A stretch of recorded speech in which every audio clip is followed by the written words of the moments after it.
Mesdames et messieurs, bonjour. Très heureux de vous retrouver ici en direct de la Porte de Versailles à Paris dans le cadre du Salon de l'Agriculture. Alors, j'ai le plaisir d'accueillir Agnès Pannier-Runacher. Bonjour. Bonjour. Vous êtes ministre délégué en charge de l'industrie. À vos côtés, Nicolas Broutin, bonjour. Bonjour. Vous êtes président de Yara France.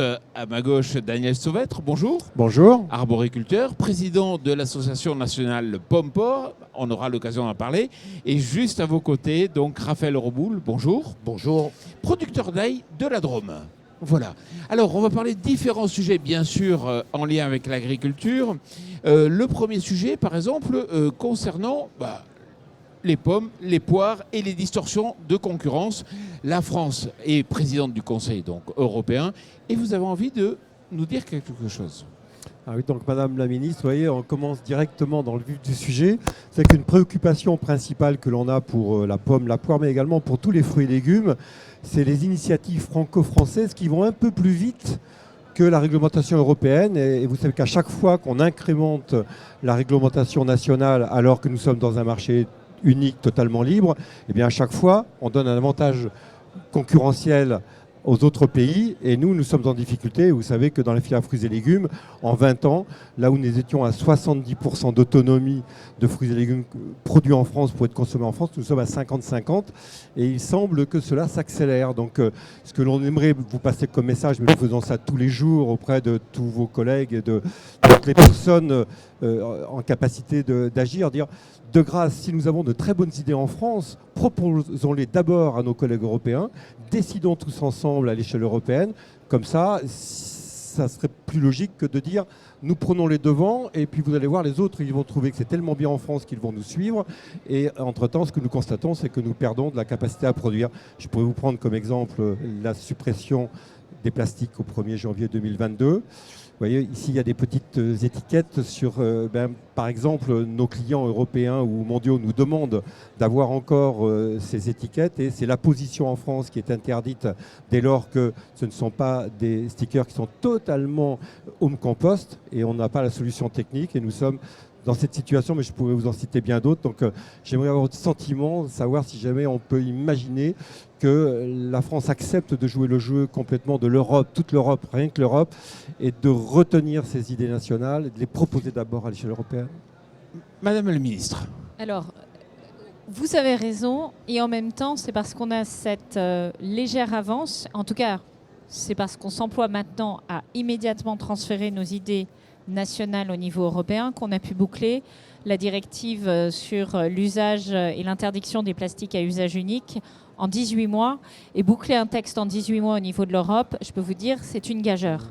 Donc l'enjeu que nous avons, c'est d'assumer sur certains points d'être en avance, d'être capable d'accompagner les entreprises, et c'est peut-être là où on peut améliorer les choses pour leur permettre d'avoir cette avance et de retrouver un modèle économique qui leur permette de trouver une solution qui soit, je dirais, gérable dans leurs conditions d'exploitation. Donc, typiquement, sur tout ce qui est emballage plastique, le grand enjeu, c'est je remplace par quoi ? Combien ça me coûte ? Est-ce que j'y ai accès et est-ce qu'il y a la production qui est suffisante ? Et comment je peux le valoriser vis-à-vis du consommateur et vis-à-vis du distributeur ou du transformateur si par hasard il y a une phase de transformation.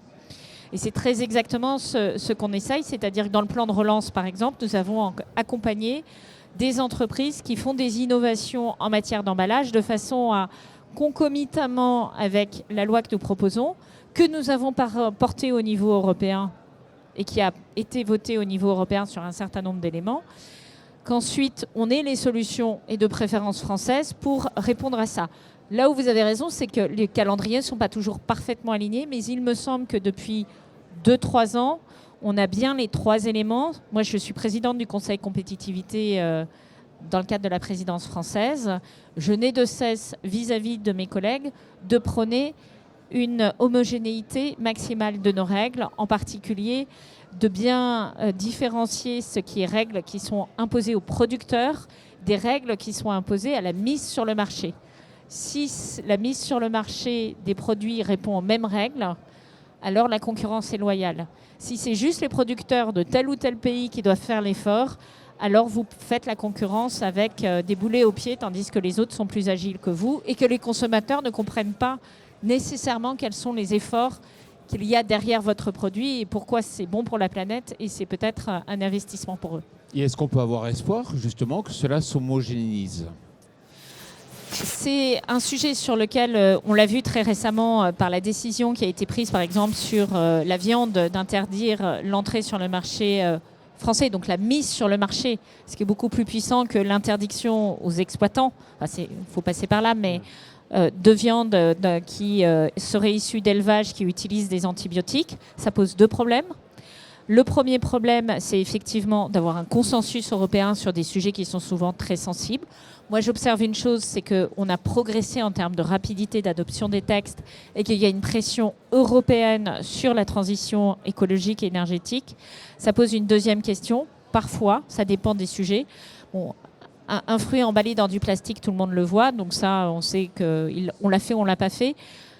De la viande issue d'un élevage qui utilise ou pas les antibiotiques, c'est pas visible à l'œil nu, donc ça pose la question des contrôles. Et là, sur les contrôles, c'est tout l'enjeu d'arriver à porter au niveau européen des autorités de contrôle qui aient le même niveau d'exigence que nos autorités de contrôle qui, en moyenne, sont regardées comme plus exigeantes, avec des niveaux de contrôle et des laboratoires qui sont plus avancés et qui donc sont capables d'aller plus loin.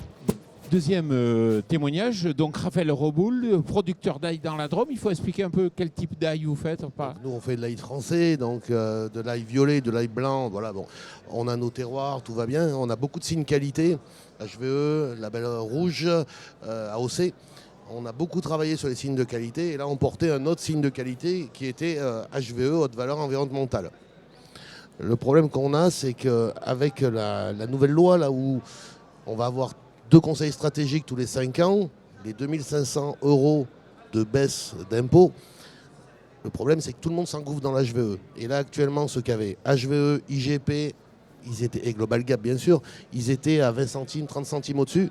Et là, l'État les fait tous rentrer dans cette manne. Et en fin de compte, le bénéfice de l'HVE est complètement perdu. On a la même problématique en bio, où tout le monde veut faire du bio, vous promouvez de faire du bio, et là on arrive à un sommet de production. Et ce sommet de production, en fin de compte, c'est une baisse de prix. Alors peut-être que c'était prévu pour rebaisser les prix, pour que les consommateurs atteignent tous le bio, par la loi Egalim, par autre chose, mais c'est pas logique. On est en train de casser beaucoup de choses. Quand l'État prend l'HVE, le bio, et dit allez-y, en les poussant, on casse beaucoup de petites exploitations. Est-ce qu'il faut réserver quelque part les signes de qualité pour une élite ou amener tout le monde, quitte à voir l'écart se réduire ? Alors, d'abord, je pense que vous avez raison de dire qu'on n'a jamais eu autant d'exploitations qui se convertissent au bio. Et ça, c'est important. C'est important pour le consommateur. Oui, mais il faut qu'elles vivent. Je viens, c'est mon second point.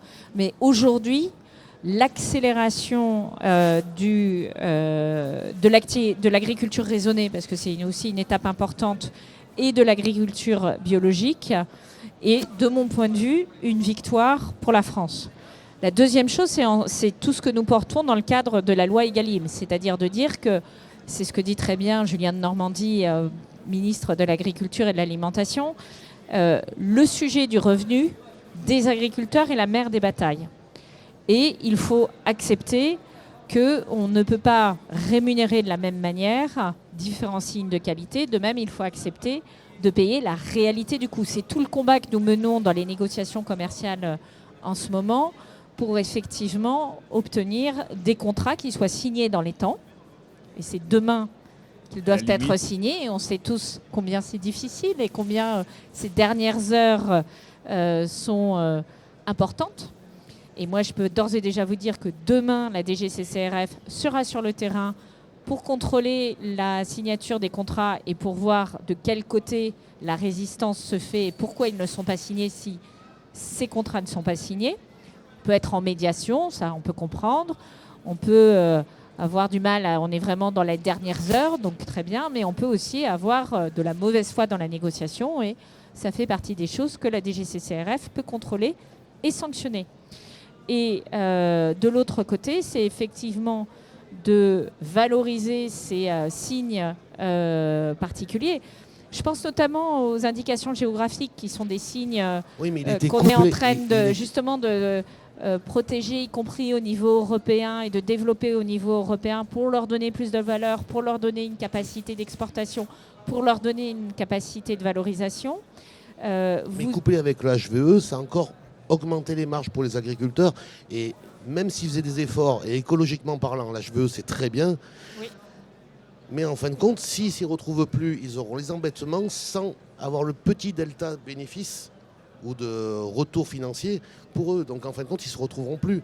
Et on voit, que ce soit l'HVE ou le bio, pour moi c'est entre guillemets la même chose, on voit des retours en arrière. Et c'est dommage. Dommage. Je suis complètement d'accord. Mais c'est pour ça qu'on accompagne les entreprises. Après, il n'y a rien de plus difficile que de passer d'un état où l'organisation des marges, des rentabilités était basée sur je dirais un système où effectivement il y avait une moindre attention à la qualité environnementale.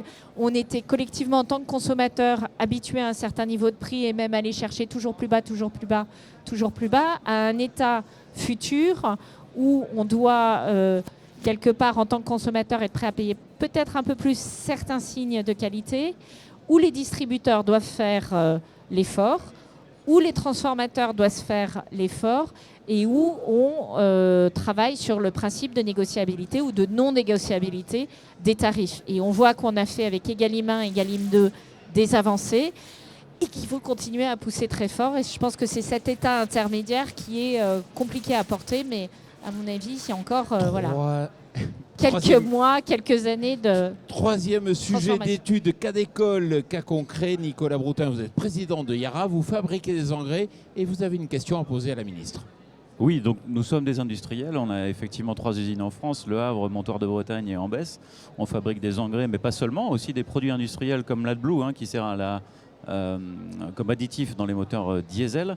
On a une mission, on a une priorité qui est la sécurité de nos sites, qui est la sécurité de nos produits, et on distribue et on fabrique effectivement un produit qui est l'ammonitrate, et autour duquel aujourd'hui nous avons des inquiétudes puisque les nouvelles propositions en termes de réglementation sur la distribution du produit nous semblent aujourd'hui peut-être très contraignantes pour pouvoir maintenir notre activité. Donc évidemment, ça c'est une première préoccupation que je voulais évoquer. Puis la deuxième, c'est la décarbonation. Nous sommes dans une trajectoire de décarbonation de nos sites. C'est fondamental pour l'agriculture française pour qu'elle puisse aboutir à des productions décarbonées. Ce sont nos 2 sujets aujourd'hui, c'est le témoignage et c'est ce que je voulais évoquer avec vous, Madame la Ministre. Mais pour être précis, c'est l'abaissement en fait, du seuil de 250 à 150 Oui, donc aujourd'hui, tonnes. effectivement, la discussion principale réside sur l'abaissement du seuil de stockage de l'ammonitrate au dosage vrac, qui est une évolution certainement nécessaire. Notre problématique, c'est qu'on a une évolution très forte de l'évolution du stockage en big bag également, alors qu'il nous semble que le big bag est une solution en termes de sécurité tout à fait satisfaisante. Madame la ministre.